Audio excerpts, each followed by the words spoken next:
कंदकोट मां रिपोर्ट फाइक अली सूमरो जी। कंदकोट में district account office जे मुबैना नाअहली गोश्त अमले ऐं करप्शन खिलाफ़ मुलाज़िमनि शहरनि पारां एहतजाज कयो वियो। एहतजाज कंदड़ हथनि में प्ले कार्ड खणी इंतिज़ामिया ख़िलाफ़ सख़्त नारेबाज़ी कई ऐं आला इख़्तियारनि खां फौरी नोटिस वठण जो मुतालबो कयो। एहतजाज कंदड़ चयो त डिस्ट्रिक्ट अकाउंट ऑफिस करप्शन जो गढ़ बणिजी चुकी आहे, जिते गोश्त अमले ऐं नाअहली अफ़सरनि सबबि सरकारी मुलाज़िमनि खे शदीद परेशानी खे मुंहुं ॾियणो पियो थो। हिननि इल्ज़ाम लॻायो त इदारे अंदरि नाजाइज़ कम बिता सबबि महीननि ताईं रोकिया वञनि था। हिननि वधीक चयो त कंदकोट जे अकाउंट ऑफिस में अक्सर कमु तॾहिं थींदो आहे जॾहिं जैकबाबाद या शिकारपुर खां हुकुम जारी थींदा आहिनि, जंहिं सबबि मक़ामी मुलाज़िम सख़्त परेशान आहिनि। संदनि मसइला हर वक़्तु हल नथा थियनि। एहतजाज दौरान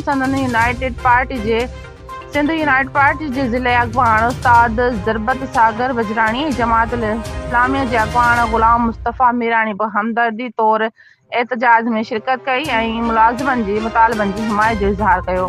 एहतजाज कंदड़ मुतालबा कयो त अकाउंट ऑफिस मां गोश्त ऐं करप्ट अमले खे फौरी तौरु हटायो वञे, इदारे में शफ़ाफ़ियत आंदी वञे, मुलाज़िमनि जा मसइला मुक़ामी सतह ते हल कया वञनि। हिननि ख़बरदार कयो त जेकॾहिं संदनि जाइज़ मुतालबनि ते अमल न थियो त एहतजाज जो दाइरो वधायो वेंदो।